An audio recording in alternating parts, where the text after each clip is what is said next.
Hey, what's up, everybody? Welcome back to Conversations in Pop Culture. This is season two. It is officially kicked off 4 days ahead of schedule. And I have with me professional wrestler Devantes, who has wrestled for Chikara, Sean Henderson Presents, East Coast Wrestling Association in the Super 8, which was an awesome tournament to be a part of.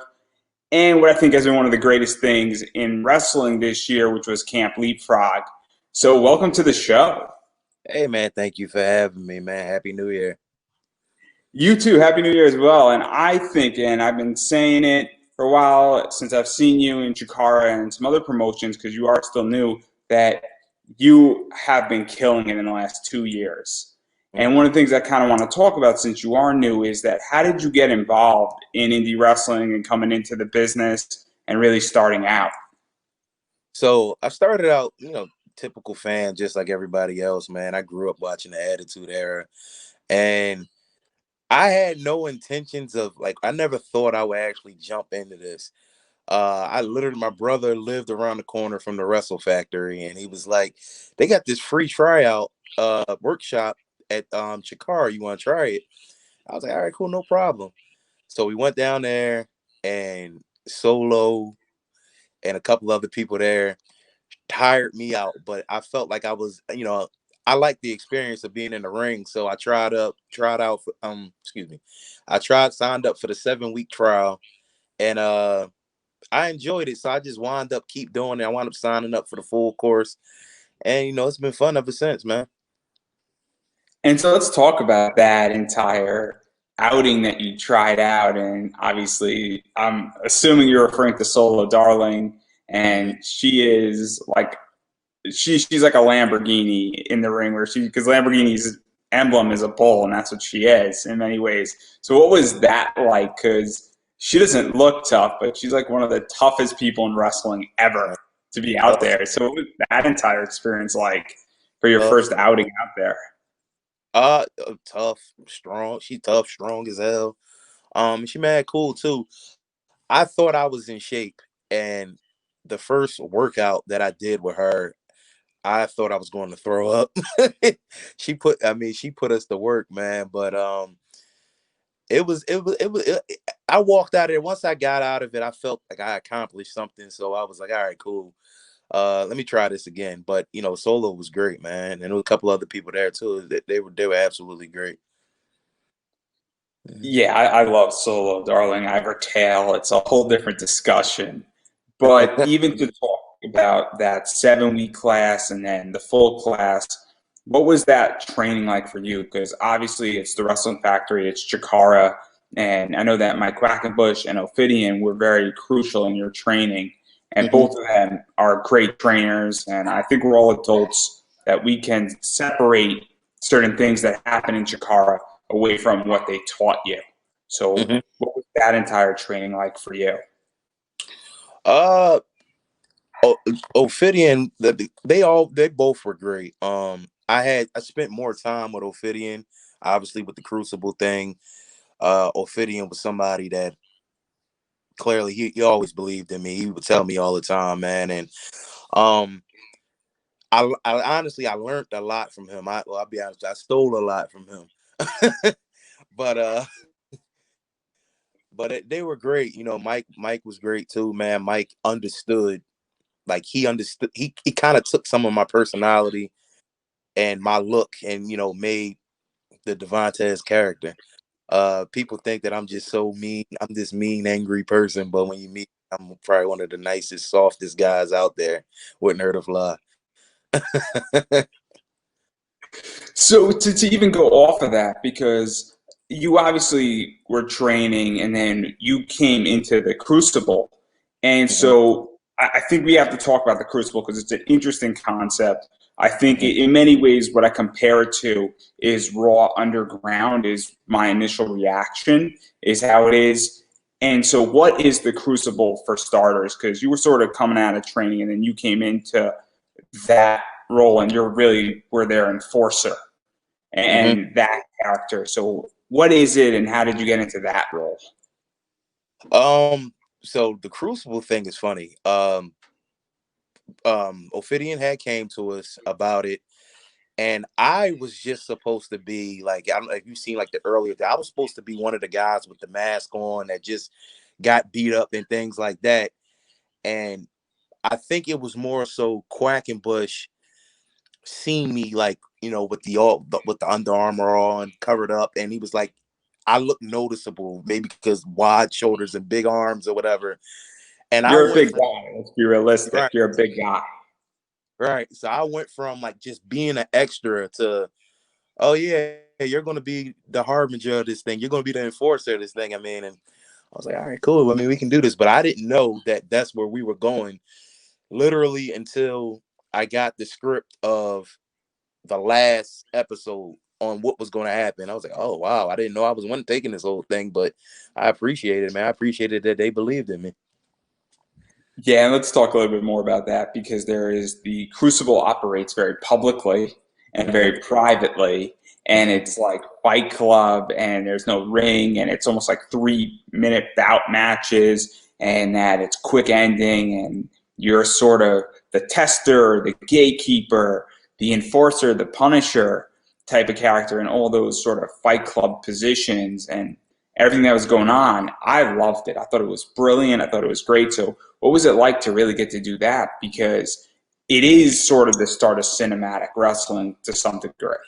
Right. I mean, it was different. When I signed up to be a part of the Wrestle Factory, I didn't think that we were going that way.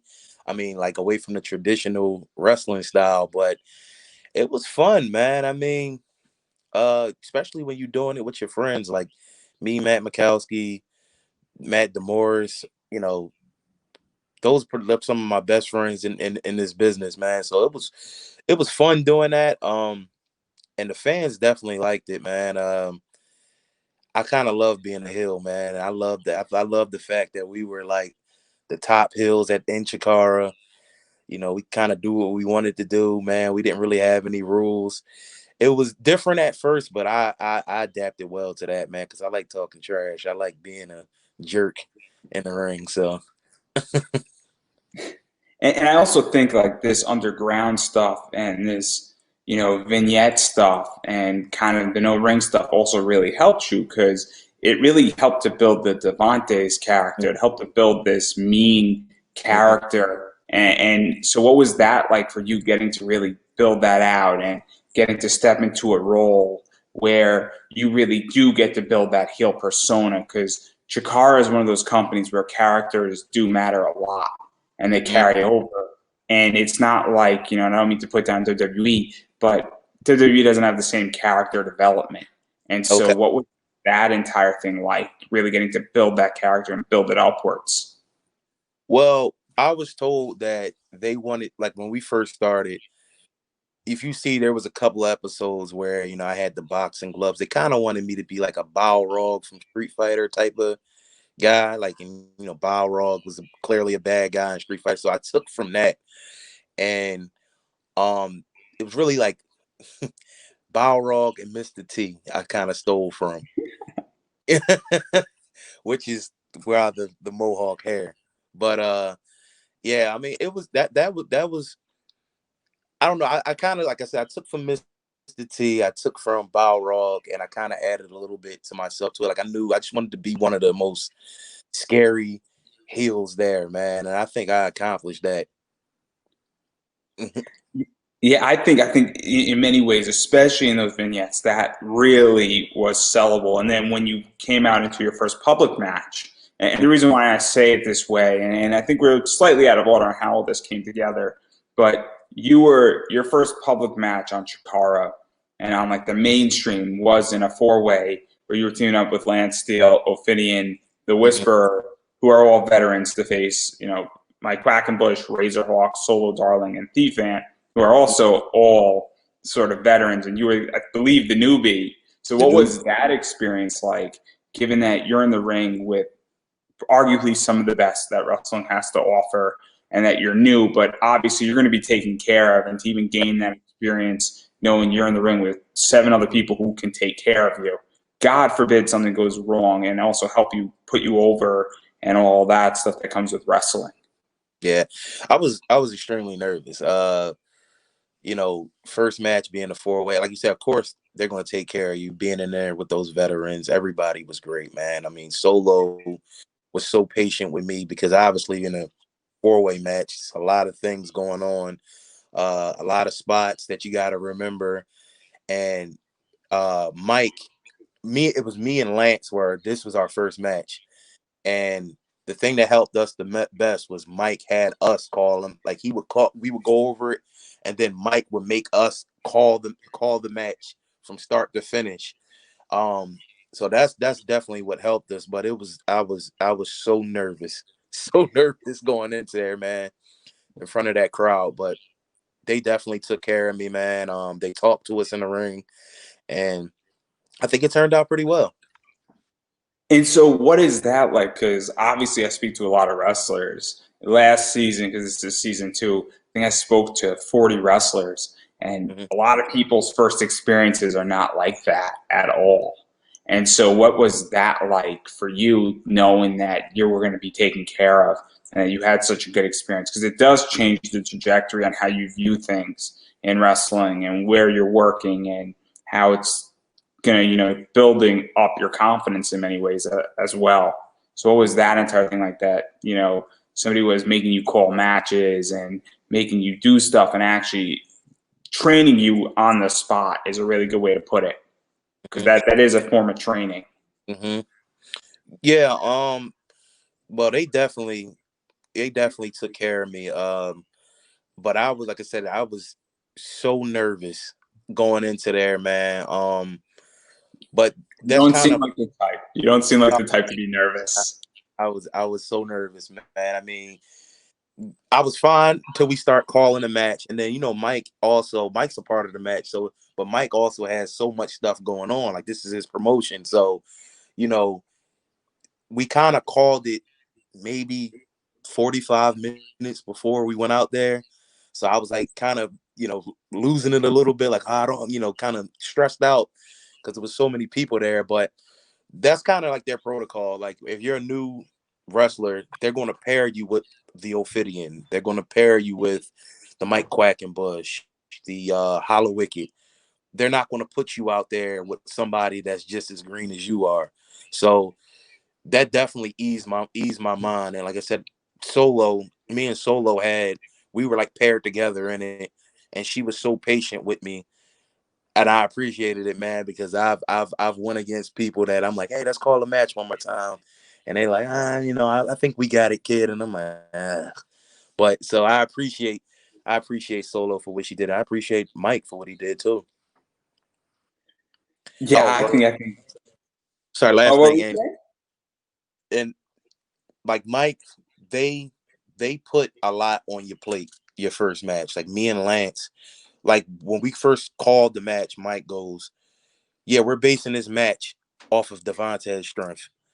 And I'm like, "Thank you, Mike. My first match, you're going to base the match around me." Like, geez, I'm just trying to get by.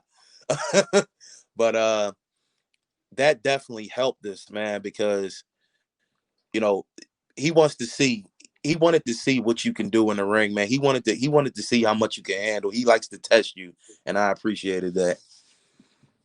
Mm. Yeah, and I think it's really important in many ways, and even just to talk about your second match, because I would imagine it's somewhat similar. You teamed up with Lance Steele and the Whisperer, and you were going up against the creatures of the deep, which is Hermit Crab, Murloc, and Oceana. Hmm. And obviously, everybody knows who Oceana is, and I think I could say who Oceana is. It's Ashley Vox, Right. and and Ashley Vox is killing it right now with Hmm. Delmy, and I love Delmy as well. And so, what was it like going against these three? Because obviously, they're also veterans; they have more experience, and it's just like another trios match in many ways. And Yeah, I enjoyed seeing you in this match a lot. And what was yeah, that that like? yeah, that was great. Murloc called that whole match. I mean, Murloc obviously had the most. I think he had the most experience in that match. He called it. He made it really simple. Um, it was way less stress in that match than that first one. Oceaneal was great. Hermit Crab, that's my boy. So that was It was just called. It was just called. Like we had that match called maybe an hour before we even went out there. So it kind of like eased my mind, and um, like the spots that they put me in, and Mike telling me what the finish was. Was the TKO on Murloc, man. That was probably one of my favorite matches. And I'm assuming you were a little less nervous on this one because you don't seem like the nervous type of guy. That's why I think it's funny. Yeah, no, I was definitely nervous. I mean, now I've been wrestling for 2 years now. I'm not that nervous like I used to be. I used to be that guy that if one thing went off schedule from what we call, like if I had to improvise, I would get nervous in the ring. But now, not so much. But yeah, that second match was great, man. Oceania, Hermit Crab, Murloc is the best, man. And then even moving forward, because I think this is my favorite moment with you and the Crucible is the King of Trios 2019. Yes, So sir. the first round I thought was amazing, Hmm. where you faced the Queens, and it was Solo Darling, Freddie Mercurio, and Willow Nightingale. And I think Hmm. Willow was sort of just coming off of her neck injury, and Hmm. obviously that team was red hot. You're with Hmm. Matt Murkowski, and Matt Murkowski's Savage, and Hmm. obviously Ian Dormurist. Hmm. Probably saying that name wrong. And Or so yeah, obviously, great team. And so, what was this like teaming up with these three guys? And obviously, you work well with Solo and getting in the ring with Willow and also Freddie at the same time because this match was awesome, just by it was, definition. yeah, that was a great match. I mean, first I was just honored because, like you said, I started wrestling. I had my first match in May, and I think King of Trios was in October. And I'm like, for us to even be in King of Trios, I'm like, wow, Mike must really trust in us. But that probably was my greatest experience in wrestling so far. Was that King of Trios, man? Solo, like I already wrestled Solo, so I knew what Solo was going to bring to the table. Solo's great. Freddie Mercurio. I didn't know him. I didn't know any. I didn't know anything about him, but I loved this gimmick immediately, and then like immediately we wanted to put him over, put that whole gimmick over first. So that you see how that match started it off with him doing his stick. Um, Willow was just smooth. Willow was just so smooth in the ring, man. So that was the only time I actually wrestled her, but I would definitely love to get a one-on-one with her.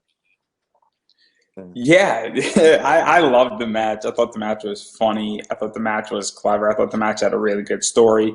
I also like the fact that, you know, it had its comedy moments, but it was still a serious match at the same time. And I think it balanced it nicely where sometimes like a match can be overly comedic and then it loses value. Yeah. And I really thought that this had just all the right element in it. And also, this was like the first round, and there's a bunch of first round stuff going on that night too. And so Hmm. I thought this was like an amazing match because it was one of the matches that I remember really well from the card. Hmm. And so that's how I viewed the match, and I think a lot of people viewed it too, for what the team was and everything. It was great, and then I was even just gonna talk even more because obviously you and Matt are very close, Matt Murkowski. So what Hmm. is that friendship like? Because this is now the Crucible. Matt obviously was also in Fight Club, for lack of a better word, and he's like taking people down in like 10 seconds. Yeah. So that, like, even having you as a big guy and very much an enforcer, and then having Matt Murkowski, who has that reputation of like taking people down in 10 seconds and trained to end matches Hmm. in so quickly and deadly in like the ring, because character development and character building is super important. I felt with the King of Trios. Yeah, I think I liked the pairing they had with us. I mean, I'm kind of the bruiser. Mikowski is the MMA guy, and Demoris is the backyard legend with all of the flippity floppity tricks that he does. Man, I thought it was a great pairing, and we all basically started together. Like I debuted May, I think it was May 25th at the anniversario weekend. The day before, I debuted in Pittsburgh, and Mikowski and Demoris debuted the next day in Chicago. So I mean, we were always paired together. So um, that's why I said more so that was probably my best match, because I love pairing with those two guys, man. Those are my brothers, man. So Mikowski's, you see him in the ring. Mikowski goes psycho in the ring, man, and it is, as quiet as kept. I try to, he's the measuring stick, and I try to outdo him in the ring. I never told him that, but that's where I'm at with it, man, because he's so talented, man. You see, he's booked everywhere. Oh yeah, he is beyond gifted, and I really loved his match after this one Mm-hmm. in the second night in the quarterfinals, because that match was unbelievable. And obviously, I'm laughing a little bit. And so are you, because you guys pulled an amazing position as the Crucible. So what basically happened, and correct me and add whatever you want into it, is that there was Crucible Team A, which was Ophidian, Princess Kimberly, Lance Steele, and then there was your team. And well, Ophidian apparently wanted to advance very, very easily. And so somebody laid down very much, and the amount of heat that came out of that, the amount of anger that came out of that, the amount of booing and fans being upset was just too perfect, and it was Mm-hmm. instant heat for Yeah, Ophidian. And it doesn't seem like this is work, but what was that entire thing like in setting that up and getting that instant heat happening? Because in the first night, there was the possibility that this could happen, and then it did. And it was yeah, just set up so beautifully. So, what was that like for you to draw heat for somebody to push them forward into the next match? right. So the night one, we had heard about it. Mike threw a couple of ideas out there. It was either going to be, we were going to have a Crucible, because we knew we were going to advance. We might have had a Crucible style match, Crucible versus Crucible, but have a Crucible style, like taking the ropes down and everything.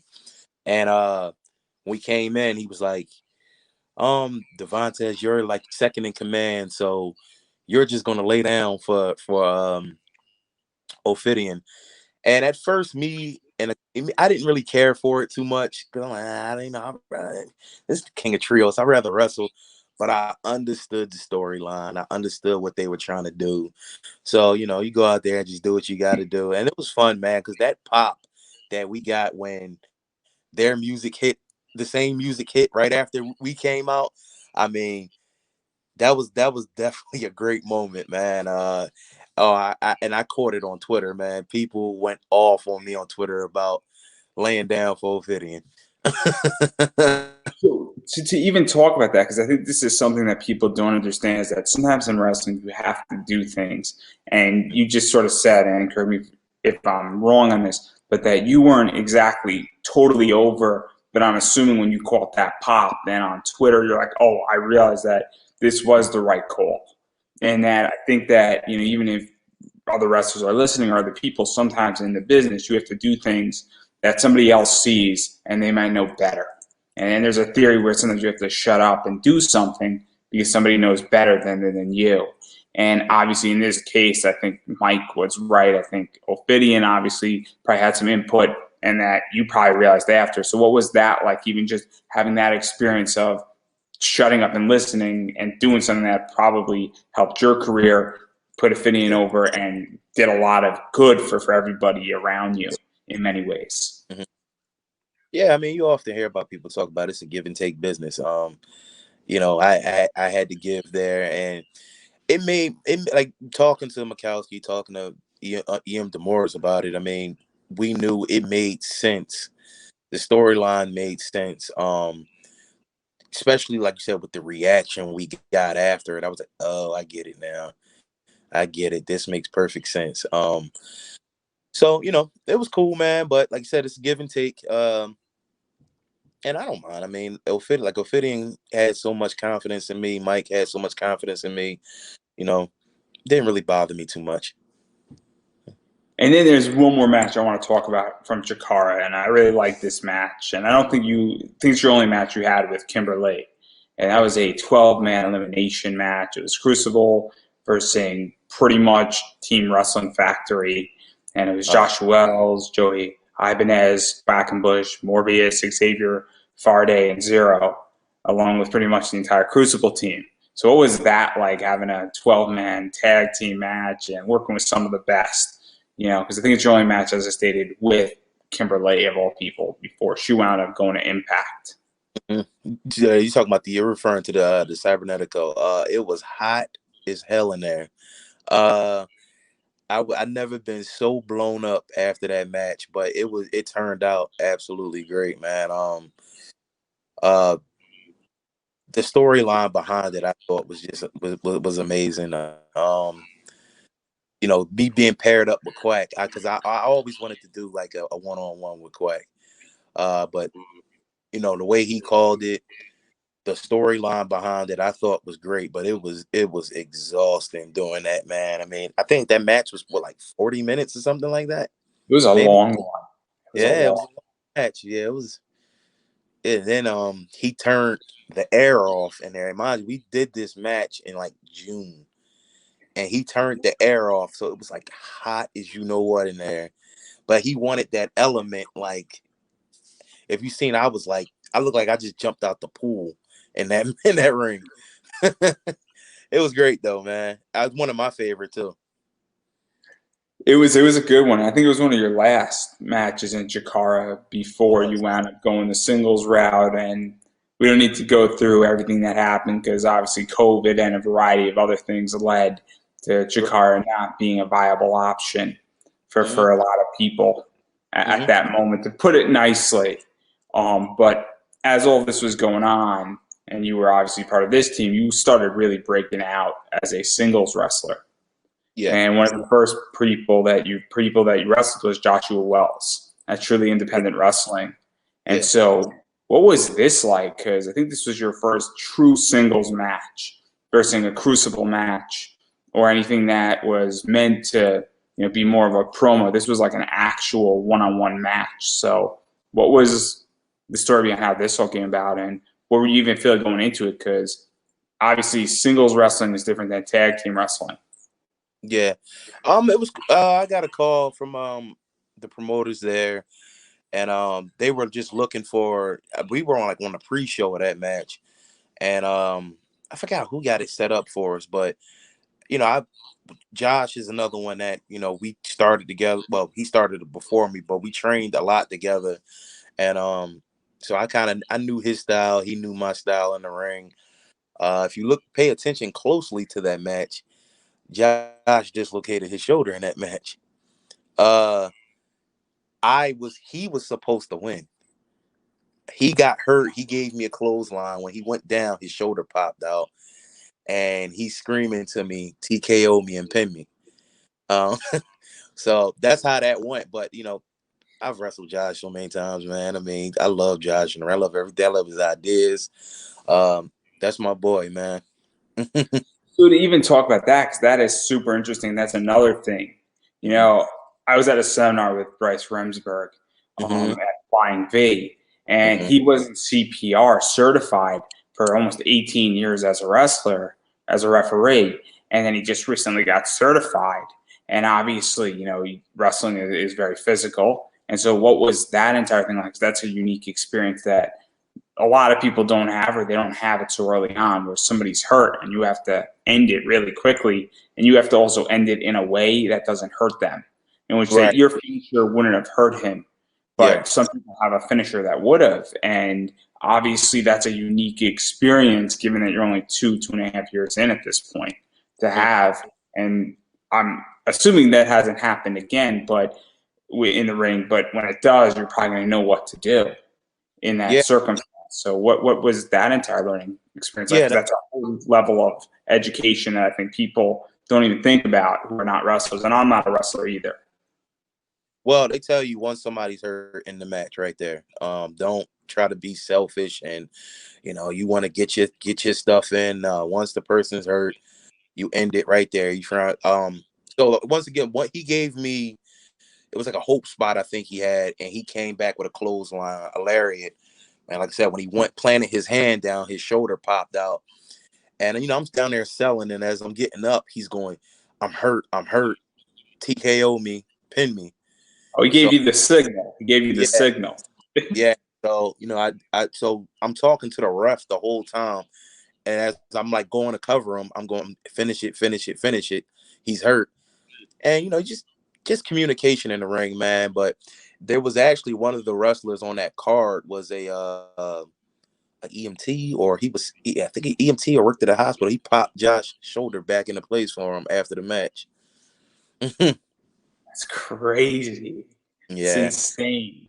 Yep. And just continue talking about wrestling because obviously you've done a bunch of other cool stuff also after this match, and you were in a six-way in H2O's territory at Sean Henderson's Yeah. one of Yeah. his events, and that was crazy because you had Boomer Harden was in there, Brad Rush, Calix was in there, Big Calix was in there, Frankie Pickard, who's getting a lot of attention right now, and then Ron Voyage. And so, what was that like being in a six-way? Because those six-way scrambles, or six ways, or whatever you call them now, Mhm. they're wild in general. And H2O slash Sean Henderson's projects are crazy also, and that guy just has a mind for wrestling.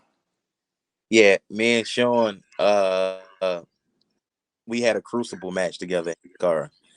And after that, like he was like, "Hey man, I promote for H2O. You want to wrestle for me?" And I'm like, "Yeah, sure." And I always wanted to wrestle Calix, man. Calix is smooth in the ring. Um, and we got there. We called the match. I thought it was a pretty good match, man. I like H2O. I like the old environment of H2O. Um, but yeah, it was cool. Ron Voyage, I knew him. As you see, as we probably get to Camp Leapfrog, but yeah, Ron. I knew Ron for a while. I knew a couple of those guys. Some of those guys I didn't know, but I thought it went pretty smooth.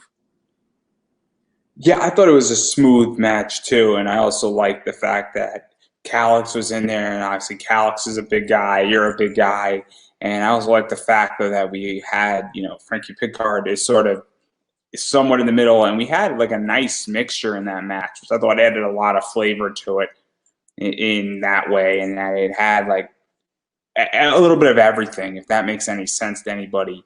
And I thought it was Mm-hmm. nicely balanced Yep. with everything that was in there. Yes, sir. And then one of my favorite matches that you've done outside of Camp Leapfrog was the Heavy Hitters tournament, Yeah. and that was crazy. That's a horse fight, man. You Yeah. and Mo Alice, that's a horse fight.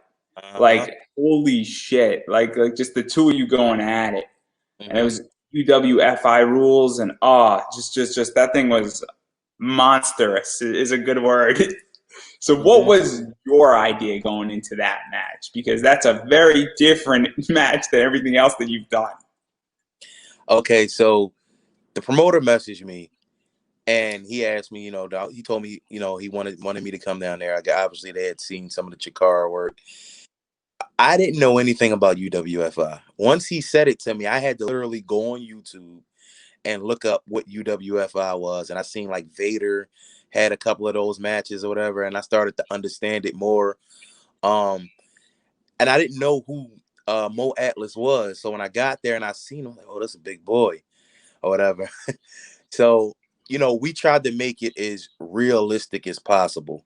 Um, the promoter even said, like, before we even went out there, talking to the people in the locker room, he was like, look, a true fight, because everybody was supposed to get 10 minutes, but he was like, a true fight isn't lasting 10 minutes.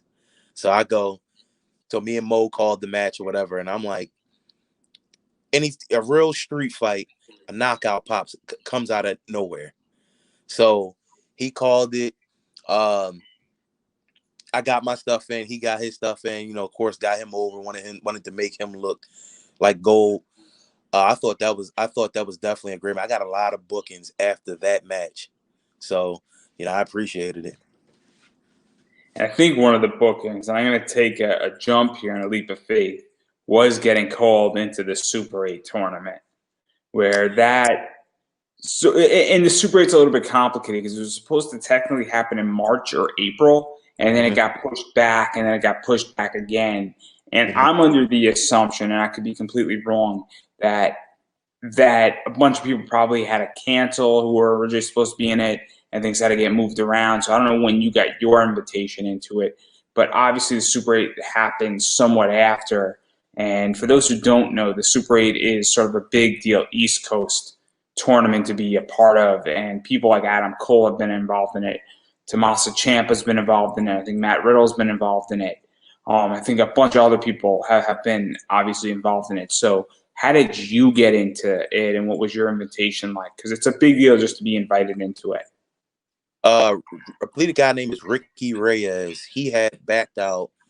I get a message from the promoter on Twitter asking me did I want to be a part of it. Come to find out, um, a very good professional wrestler was the He was on one. this show. He was on this show.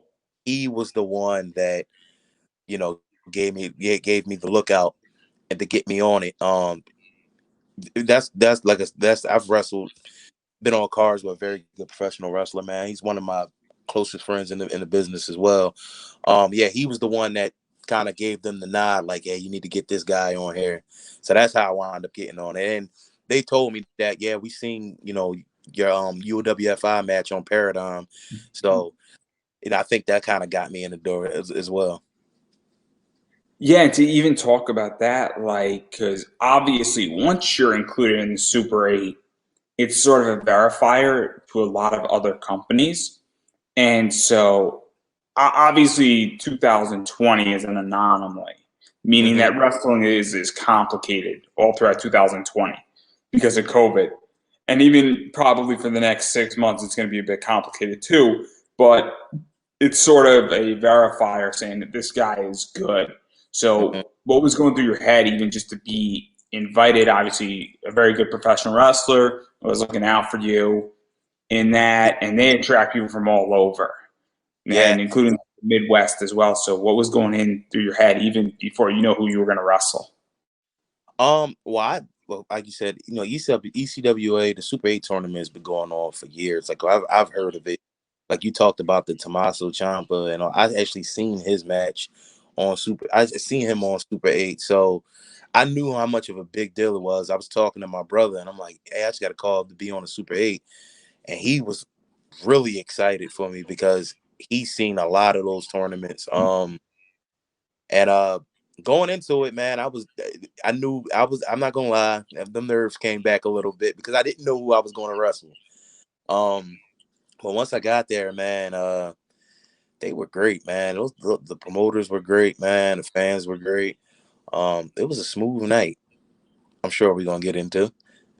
Yeah, let's talk about who you wrestled because it was KTB. Hmm. And ATP is a big guy. He's big. He's a monster. He's really good, and he's slimmed down during COVID, and he like jacked up too. Where in February, KTB was not the same as he was. I think the Super 8 was what was July. it? Was it I want to say July? July. Yeah, I don't even know when it was. It's been so long, but it was obviously he had about 4 months, and he like really jacked up and became bigger and tougher and put more muscle on, and he became smooth and he became much cleaner in the ring. And not saying he wasn't clean, but like he upped his game tremendously. So what was that like? Because I'm sure you've seen KTB wrestle before this, but it's a different KTB now. Right. So So all that stuff, what was it like? I kept looking at the card, and I was just, I guess I was trying to play Booker in my head. I'm like, all right, I'm a bigger guy. I'm like, I wanted a very good professional wrestler. That's probably one of my bucket list matches right now. Me and him one on one. But I'm like looking at KTB. I'm like, they're most likely going to have me go against him. I mean, it looks great. Me and him being both in the ring, and that was my first time meeting him, obviously. And him calling the match and being in the ring, he was just, you could tell he's done this for so long. He was so smooth. Everything was smooth in the ring. He communicated well in the ring. Obviously him being, my senior and being a more of a veteran in this business than me, he called 90% of that match. I think I only called the things that I wanted to do in there, but he made the whole structure of that match, man, and it was just so smooth, man. That match got me a lot of recognition. but I go on other bookings and people go, "Oh man, I seen you on Super 8, man. You had one of the best matches on ECWA," and that's really all due to him, man, because he called it. But you know, so that was, like I said, he was real smooth, man. I don't know. You ever met KTB? I haven't yet. He's on my list. He's on my list. I would like to do it. He just had a great match at Synergy, and him and O'Shea are going to light it up sooner with chairs and probably tables. And that's good for business, as I think Colby said. I Hmm. want to say, and that's how that went down like last Saturday. So it's good for business, everybody. It's brilliant what was said in Synergy. Yep. It's brilliant. It's brilliant how they set up that match for part two. But you sort of brought it up, and I think it's super important because I think this really solidified your singles run, Mhm. where I think you had it started out with an amazing singles run. I think this took it up to a whole new level, and now people know you as a singles wrestler. And which I saw some of your stuff before, but when I saw this match, I'm like, oh, he's now made it as a singles wrestler. So I think that is what the Super 8 does, and I think it put you on a big pedestal because that tournament as a whole is very prestigious. Not to mention that there is only 8 spots on that Right. card. There's Right. also, and every match is good.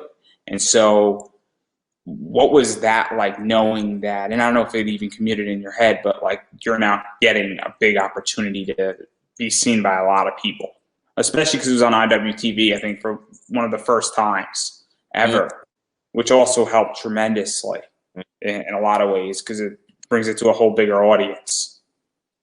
Yeah. I realized how big it was when I got out the ring and I looked at my phone and Twitter went crazy. I had way more followers. I had so many people tweeting some good stuff about me, man. I was like, wow, this is, and then the wrestler, he's such a big name in the indies, man, that, his fans, I guess, seen me and kind of gave me my props, my praise as well, man. But yeah, like soon as I got back to my phone, like my phone was going off. Um, So what is that like for you when you have a match? And obviously everything is now more streamed by definition. I think we've entered a streaming era where now it's not pre-taped anymore. It's definitely streamed. And obviously people are tweeting at you and checking out what you're doing and engaging with you. I mean, when somebody likes my Instagram post or like gives me a like on Facebook, I get very excited when I do mhm. something like a photo that I put up. And I can't imagine you're getting like 300 things on Twitter, how that makes you feel, and even like just the feedback. And it also must be somewhat of an indicator you're going in the right direction. That's exactly what it is, man. You know, anytime people acknowledge you, in a positive way, or even if it's in a negative way, man, you appreciate it, man. Because I mean, like I said, I didn't know, I didn't know, like I didn't know I was gonna get that reaction from that match. I thought it was a great match. Like I think that match, like you said, solidified me as a singles wrestler. Um, but yeah, it's definitely you definitely feel like you're on cloud nine, man, when you get that acknowledgement that you want because you put I put so much time and effort into trying to perfect my craft. I'm not there yet. I'm only going to get better. I always gonna learn, but just to get that acknowledgement, man, that meant a lot to me, man, because I've always wanted to be more of a singles guy. I love the crucible thing. I love the group thing, but everybody. I wanted to show people like, look, I'm more than just being in the trios. I'm more than being a part of a group. I can go. I think I can go with the best of them. So that felt good. Yeah, no, I'm excited to see where your singles career goes, but I do think the best thing you did in 2020 was Hmm. part of the group, and it was Hmm. in Camp Leapfrog. And Yeah. you've had a few matches, and Uh-huh. I love Chris Levin. I think Yeah. he is great at what he does. I think he's a great ref. And I Hmm. also think he just has a great mind for wrestling and he just understands it really, really well. And obviously, Can't Believe Frog is in many ways his baby. Hmm. Um, And so, how did you get involved with Camp Leapfrog? I know Camp Leapfrog pulled out a lot of people out of Chikara Mm-hmm. because Camp Leapfrog is located, I think, in Pennsylvania, and Mm-hmm. Chikara is in Philly, from my understanding. So, obviously, that's part of it. But they pulled a lot of people out of Mm-hmm. Chikara and sort of kept that good vibe feel. And Chris puts it perfectly. He says it's the type of show you can watch where you roll up a joint and you Mm-hmm. can watch it while you enjoy your joint. Yeah. So how did you get involved with Camp Leapfrog?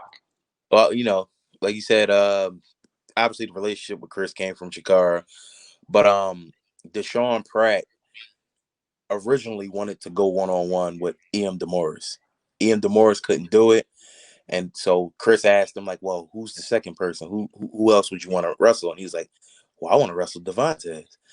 And that's how that came about. Me getting in and Chris messaging me like, you want to wrestle Deshaun Pratt? I'm like, he's like, that's a monster. I'm like, oh hell yeah, I want to wrestle him. I mean, I was Ophidion's partner. I was Ophidion's harbinger. I'm like, yeah, that's definitely make that happen. And then eventually that match happened, and that went a certain way. And then obviously Camp Leapfrog does a lot of fun stuff, and they did their Halloween special, and you were in a trick or treat match with Oreo Speedwagon. And I think Oreo Speedwagon was also out of Chikara as well, I think.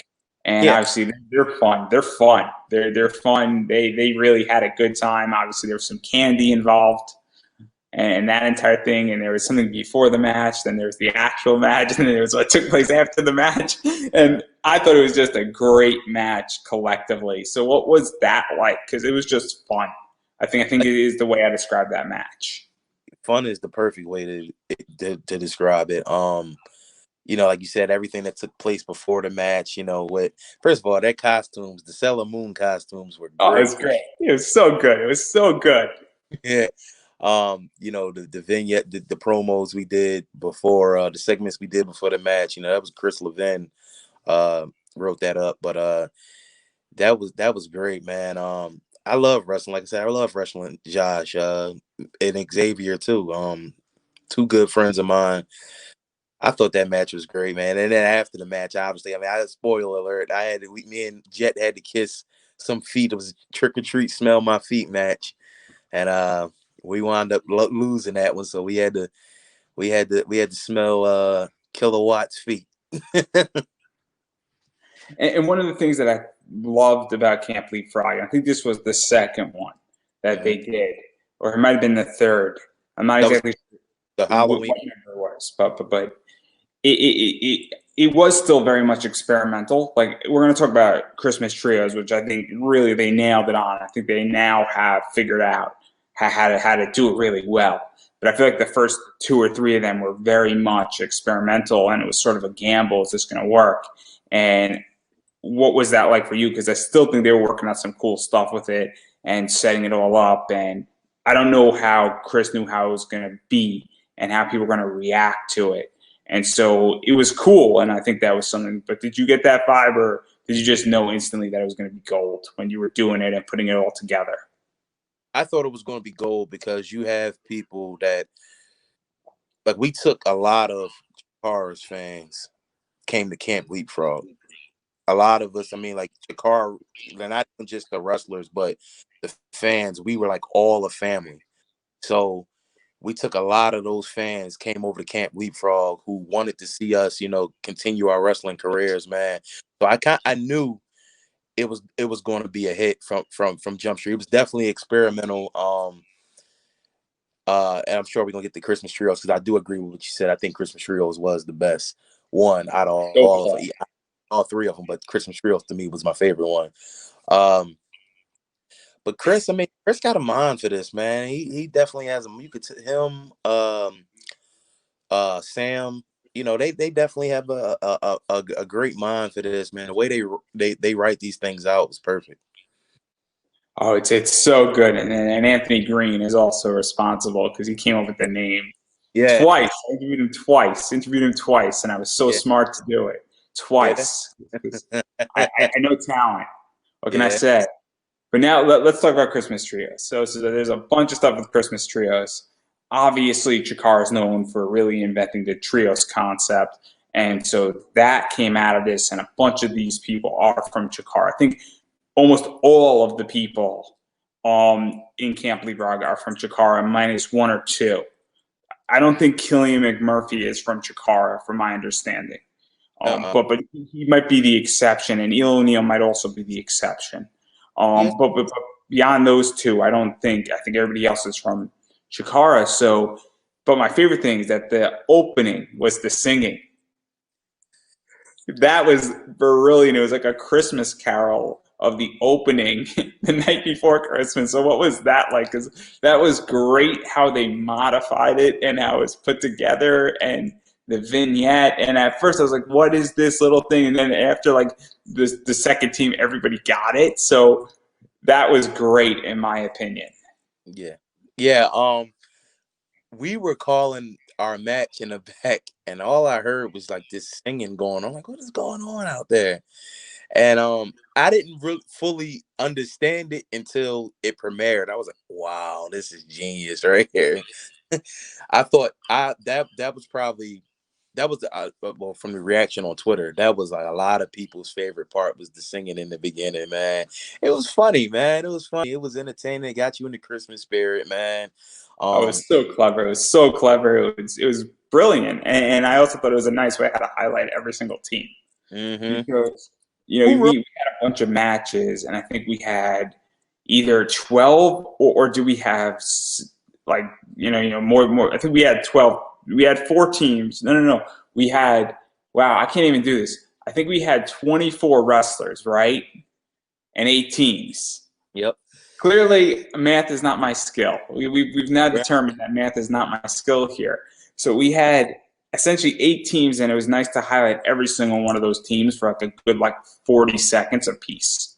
And Mm-hmm. so I thought that was great. I thought it was actually very respectful to all the teams as well. And then you also sort of got a feel of, okay, who's going to be on this show in Mm-hmm. many ways. Yep. And so I thought that was great. Mm-hmm. And speaking about that, let's talk about that first match because you sort of were wrestling food and you were Yeah. facing Techno or Technico, which is Yeah. Hot Dog Starks, Joey Ibanez, and Marcus Schuyler. And so that was fun. And there's a moment in that match where I think you smushed Hot Dog Stark. And I was like, I tweeted out, I don't know if you like the tweet, but it's a great tweet. I said, oh my God, did Devantes just kill a hot dog? And then the hot dog got back up and then it dived on everybody. It was brilliant. That entire first match was just fun. It Yeah. was just fun. It was enjoyable. And what was that like though to get to wrestle and have that fun element and be doing trios? And you were teaming up with obviously Travis Huckabee and Matt Murkowski, and it was Salt the Snow, and they're known as Salt the Earth, but obviously it's Christmas, so Yeah. there you go. Yeah. It was anytime I'm going into Camp Leapfrog's a friend because obviously I've spent so much time around the majority of those people there. Uh, that first match, this was my first time meeting Hot Dog Starks. I seen him before. He wrestled one of my buddies that was on Camp Leapfrog Pancakes. I seen that match. And I was trying to understand his gimmick. And he was like, yeah, this is how I want to start the match off. You rip my hand off. I was like, okay, cool. I mean, I thought that was hilarious, man. Joey, I've wrestled Joey so many times, man. I love Joey. Never wrestled Skylar. That was just fun. Like you said, it was kind of like it's kind of like playing with food, but it was great, man. It was that first match was definitely fun. I probably got the most reaction from that match out of all three of them, especially with Hot Dog Starks. See, I disagree though, because the second match, which was the semifinals, had Abby Jane, and a very good professional wrestler. And so I'm going to set it up what happened. Now, a very good professional wrestler appears, and Abs and Abby Jane don't have a tag team partner. And he comes and he's got the belt, and he's saying, I won this in 1979 or 78. And he's talking about how he's defended it over all these different camps. And Yeah, then he's getting pissed in the first match because Abby James and Abs are stealing his thunder, and he wants to do the match himself. Uh-huh. And so now what happens is that he comes out and he says to Abs, and he basically pulls up a chair, he kicks his feet up, he says, Abby's going to do it all by herself. And so now you have everybody in the entire um I guess like Camp Leapfrog, all the campers going and rooting Abby, and Abby was so over. It was Yep. like the greatest thing I've ever seen of a wrestler. You just have a very good professional wrestler just sitting there like in such a heel mode, but somehow he put everybody over in that match, and then Abs got involved, and then eventually he gets involved. Oh, it was a brilliant match, and it's a perfect example of how to put somebody over while they're the face, you're the heel, and you're facing a team of heels. Yep. It couldn't have. You had four heels and two faces, and one of the heels was on your team. Yep. It's an insane concept, and I can't describe it enough. But I think it was like one of the most over things I've ever seen. And it was like I'm on Twitter looking at it, and everybody was commenting on it and tweeting about it. It was Yeah. crazy. So, what Yep. was that in that scenario? Because I think that's the most over thing I've seen that you've ever been involved in. Well, that was Abby's first. Well, obviously her first match was earlier that day, because this was technically her second match. And everybody, we all love Abby. We love Abby. Such a sweet girl. So we were focusing, and we like, look, we want her to get over. We want her to get over more than anything. So I said to her, I'm like, good way to get a good pop, good reaction is like, you see how the beginning of the match started, where I'm like not taking neither one of them serious, and I turn my back to her, and she turns me around, smacks me across the face, and starts welling on me. And I told her, I said, smack me as hard as you possibly can. And yeah, man, I just think she did so well, man. I mean, she trained obviously under Quack and Cheeseburger as well, man. And she's come so far, man. And that was that experience was great. I love Ab's gimmick. Ab's such a good guy, man. I love Ab's gimmick. I love the way that match was called. Um, yeah, man, that was definitely fun, man. And I thought it was great. I thought the ending was great. I also thought the fact that you deflated it and beat her and beat them after they were so over gave you such heat to come into facing Boomer Hatfield, Molly McCoy, who was injured, might I add, and Apricot, Still Life with Apricots and Pears. And so, and obviously Still Life is also just massively over. She's massively over. So what was that like coming into that match? Because Boomer and Still Life come out, and then Molly's nowhere to be found. And obviously there's a real fight going on. It's still a very competitive match.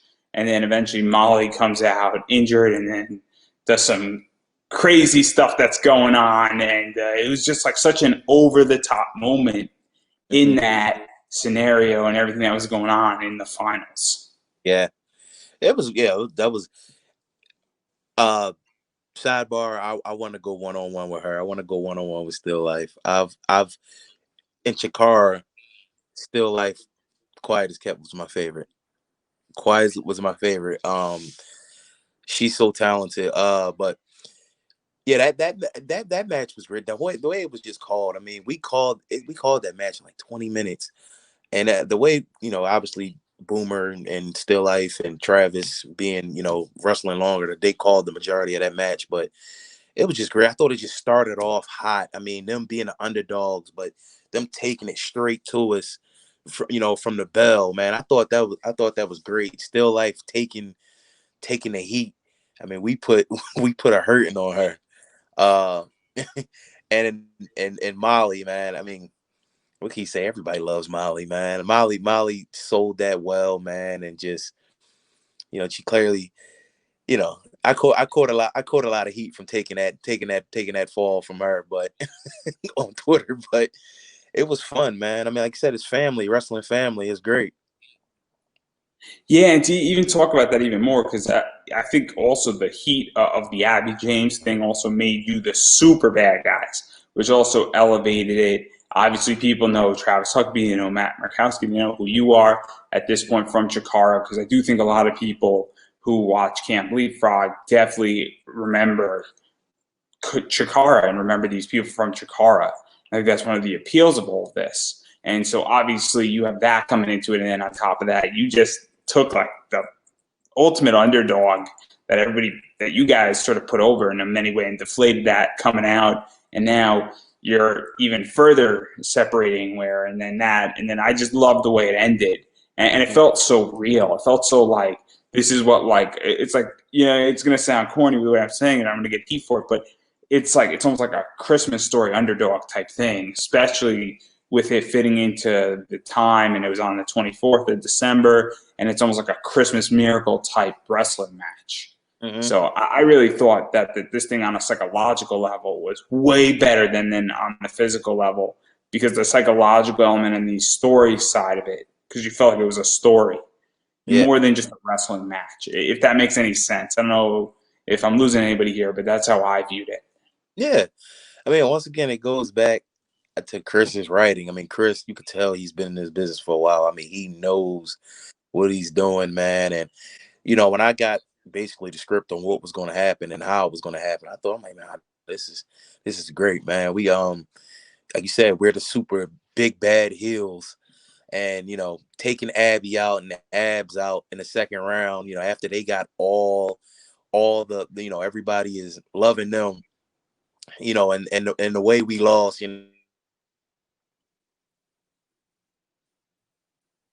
Still here? Hello? Yeah, I'm still here. I'm still here. Gotcha. Yeah, I keep getting calls, but yeah, the way that it ended, man, I thought it was perfect.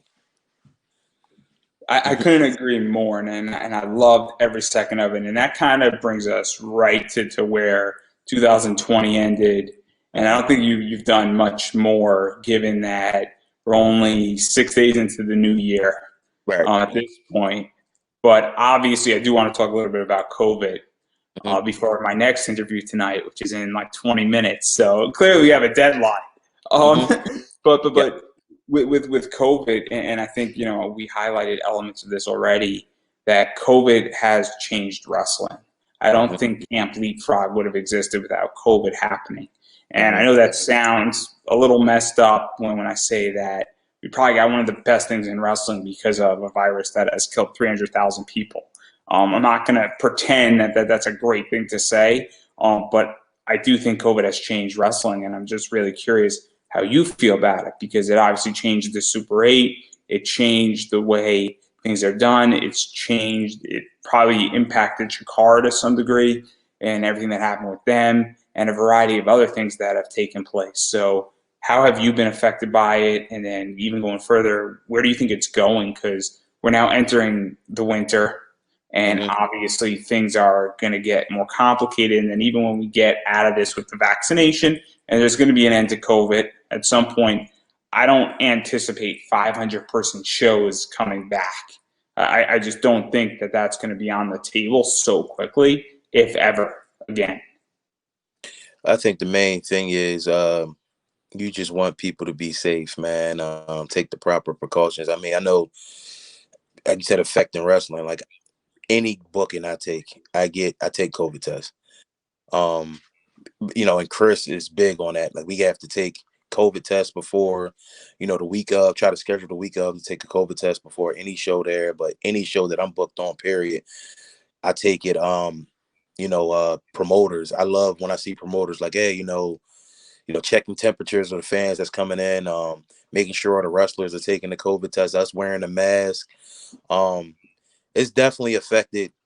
It slowed things up a little bit. Even though I think personally, I made the best out of 2020 with COVID going on. I mean, it wasn't it was a step in the right direction for me personally in my wrestling career so far. I mean, you said things we went over, Super 8, Paradigm, things like that. Um, but the main thing is I want it to be over with, man. I need that emotion, the reaction from the fans.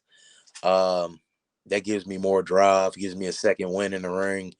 Um, hopefully, this thing could be over by hopefully the end of this year. But like you said, I don't think it's going to be any more 500 fans in the arena anymore, man. It's definitely shook the world up, man. 300,000 deaths. That's in terrible. the U.S. alone, and then I'm not even going to get into the world because that's a whole can of Mhm. worms that's still being debated, but it's obviously in the millions. Yeah, yeah, man. Um, and so even to go further off of that, I mean, do you feel that wrestling is now because we sort of I threw it out there, but I think we're entering what is known as the streaming era.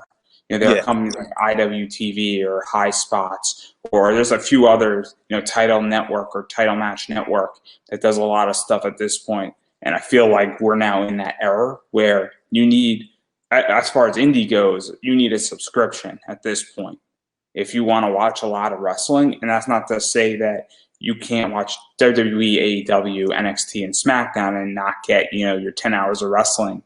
But things like IWTV definitely does a lot of shows out there and they provide a lot of wrestling. So do you feel like we're in that era now with streaming and that's the future? Because I feel like that's my opinion at the very least.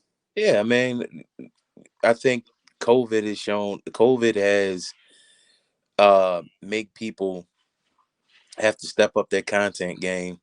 Um, yeah, I mean, it's definitely looked like it's turning toward streaming, especially with limited amount of fans that could come to arenas, and that's the sad part to me. I mean, a lot of people's release was going to wrestling shows. People's getaway was going to wrestling shows. I know, especially at Chikara, man. I mean, we knew a lot of those fans personally, and we knew about their personal lives, and this was their escape. And that's what sucks the most about COVID. That's one of the things that suck about COVID, man, and and how it affected the wrestling business. But yeah, you are right. I mean, things are definitely going towards streaming more and subscriptions. And look, I got my WTV app. I gotta watch it myself. I mean, we're not watching Limitless right now, clearly. Yeah, We're clearly. doing something wrong here. So This clearly we're not watching nope. that. Well, it's just ended like 5 minutes ago, which is even worse, but I digress. I digress. Uh-huh. But I do think that streaming is the future with all this stuff and everything that's going on. And having said all that, and I have a feeling you're going to have a busy 2021, and I'm sure that it's starting to gear up for you. So I think I would like to give you an opportunity to promote yourself because I'm sure that you have stuff coming up. I don't know what you can talk about, what you can't talk about, but I also know that you have a Twitter. So where can people follow you on Twitter? Do you have a Facebook fan page? Do you have an Instagram? Do you have a Twitch, which is where I'm streaming right now, as well as Facebook and YouTube? I'm on streaming all this, as well as do you have merchandise where people can buy? Because I know that's a big thing, and obviously that helps wrestlers tremendously, especially during COVID, with subsidizing what they make as a wrestler and a performer out in the ring. And with less shows going on, obviously, support your favorite wrestlers, everybody. I can't stress that enough. Mm-hmm. Yeah. Twitter is Devantes at Devantes PW. As far as upcoming events, got a couple coming up. I have Ohio Wrestling Alliance coming up in January 30th.